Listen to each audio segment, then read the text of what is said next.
往事如風，你又走進了誰的夢？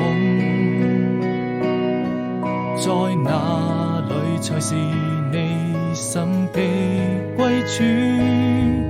往事怎麼能沒有回憶？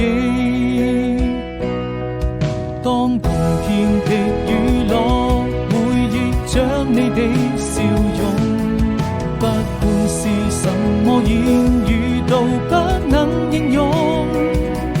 當抬頭望星空，故鄉的夜太朦朧，依然還是你眼中那片霓虹。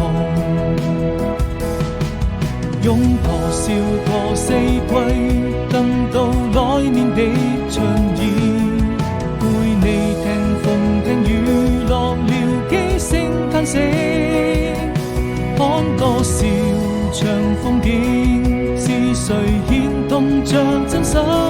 生命中每個人相聚又